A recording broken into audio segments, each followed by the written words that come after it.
E aí, pessoal, tudo bem? Estamos super felizes que vocês estão nos acompanhando. Tanto quanto se você chegou agora no nosso canal, por favor, não deixe de ver os outros informativos jurídicos que nós disponibilizamos para vocês. E, respectivamente, tem uma apresentação nossa lá do escritório, né, enfatizando que nós estamos aí dispostos a estar prestando os nossos serviços de forma 100% online. Tá? Ademais, já deixa o seu like, já se inscreve no canal, que isso é muito importante também para nós, tá bom? Bom, vamos lá então, pessoal. Hoje nós vamos falar de fraude, tá? E já enfatizo desde já que esse é um primeiro vídeo, no caso, com relação a uma série de outros, nós vamos falar sobre fraude. Por quê? Primeiro, nós escolhemos esse tópico porque tem crescido muito o número de fraudes no Brasil desde 2015, tá? Nós temos acompanhado isso, na verdade, com estudos, né, que nós temos feito, e casos, enfim, clientes nossos que tiveram problema com relação a isso também.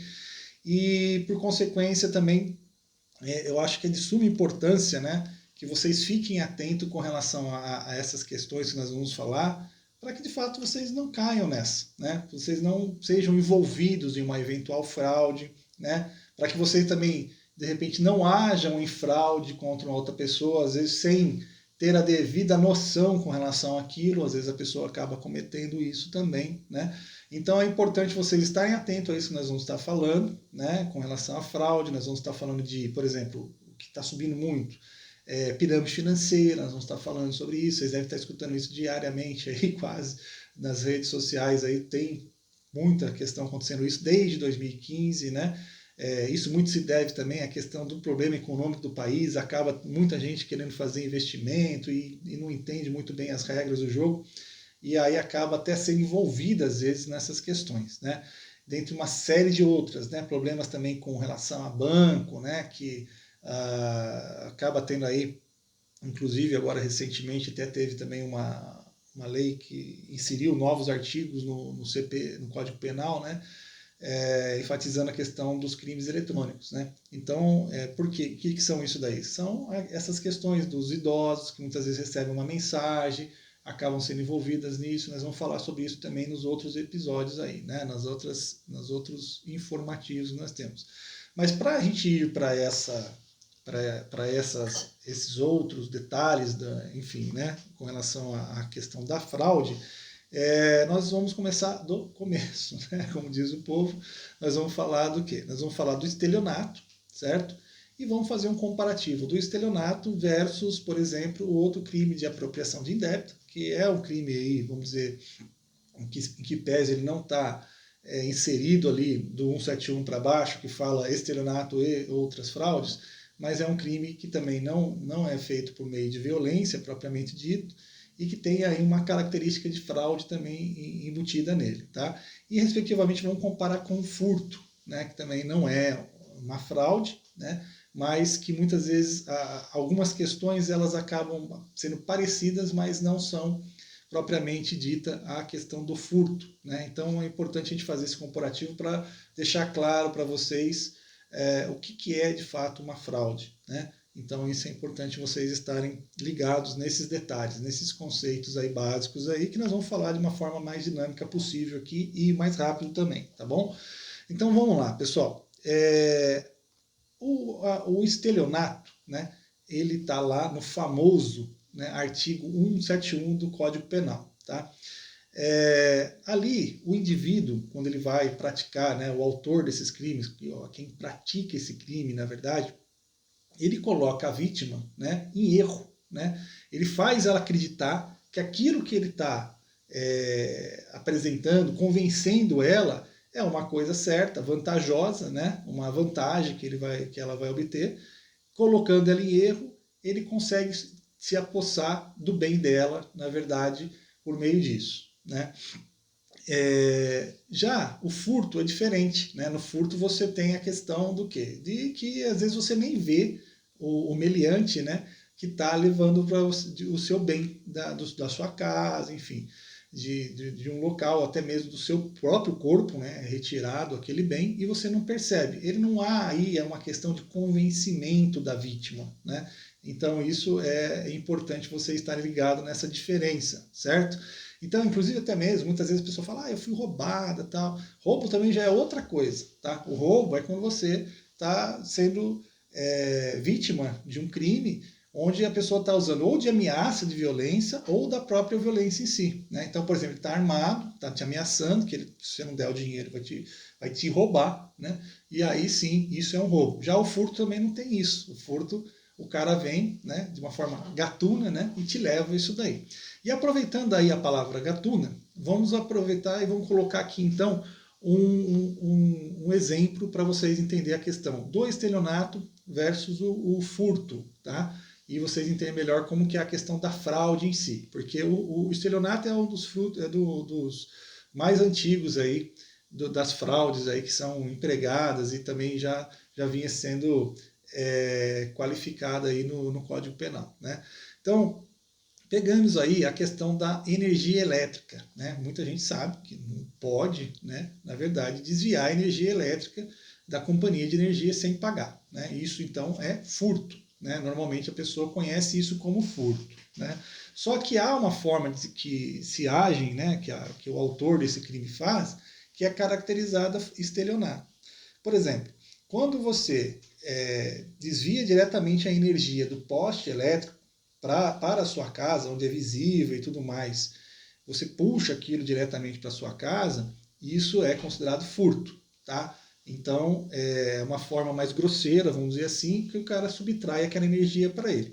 Agora, já se ele utilizar, por exemplo, de algum mecanismo, um sistema de energia lá dentro, do relógio da casa, onde ele faça crer, né, a pessoa que vai lá ler a companhia, achando que está tudo certo, mas no final ele está consumindo muito mais energia do que de fato ele está passando de leitura, está vendo? Ele está mantendo a companhia de energia em erro, né, na verdade, aí sim você tem o estelionato. Tá? Então, aí só para vocês entenderem essa situação que diverge, né? E que isso muitas vezes influencia aí até no tamanho da pena e assim por diante. Tá?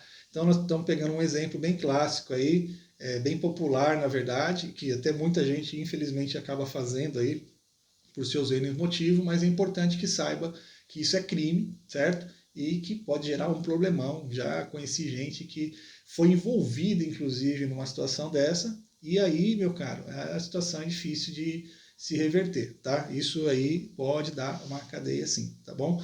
Bom, pessoal, e aí tem a questão da apropriação de indébito, tá? A apropriação de indébito, eu vou pegar aqui mais um exemplo que inclusive está no próprio Código Penal, no artigo 168A, tá?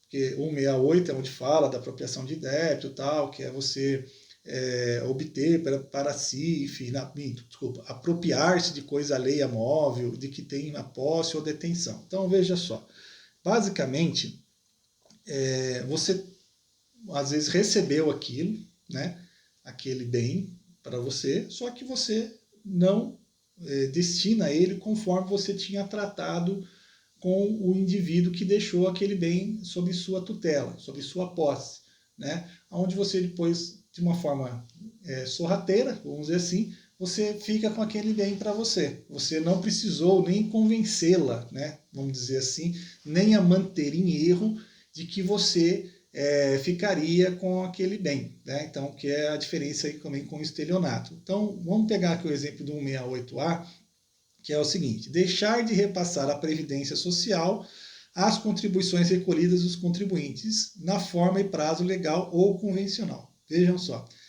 esse artigo 168A ele é muito aplicado com relação à questão da previdência social. Muitos empresários já vi sofrendo com relação a essa acusação, vamos dizer assim, né? Por quê? Você vai lá pagar, você recolhe o INSS, né, do seu funcionário, certo?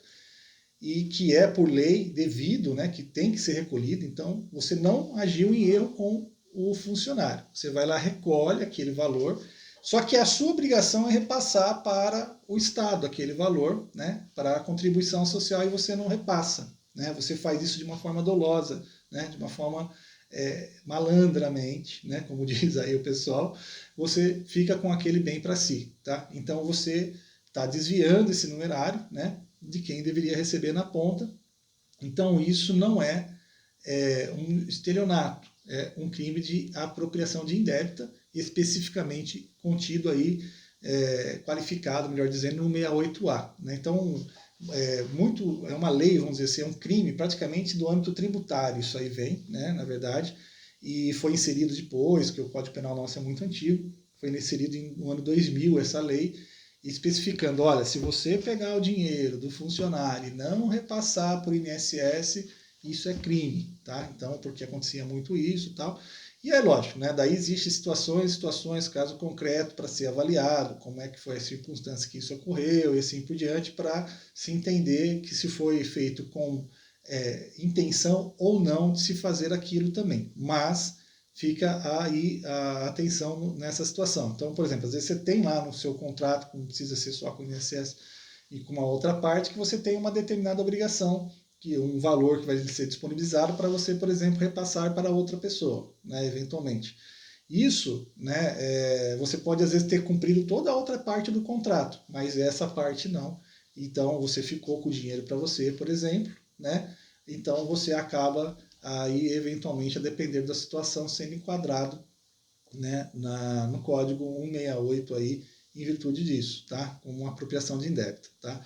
Então, eu espero que vocês entendam, então, que a fraude, né, na verdade, de modo geral, ela vem do quê? Do convencimento, né, de te manter em erro, né, ou para agraciar a própria pessoa, ou até para conseguir que aquele bem vá satisfazer o interesse de outro também. Então isso também pode ser o estelionato, que é a fraude, normalmente ela tem essa característica, tá? Do convencimento, da pessoa te manter no erro, achando que você tem ali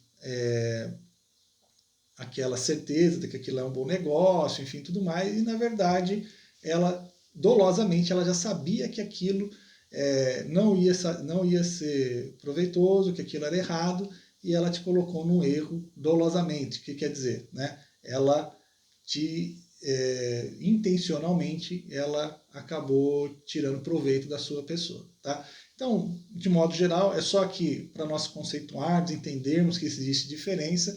Depois nós vamos passar para outras fraudes, explicando, dando alguns exemplos para vocês de outras fraudes, de coisas que têm ocorrido muito, para que vocês fiquem atentos e também evitem aí de cair ou até ser envolvido num eventual crime desse tipo, tá bom? Vejo vocês nos próximos vídeos, até mais, um abraço a todos, deixa o seu like e se inscreve no canal. Obrigado, hein? Tchau, tchau.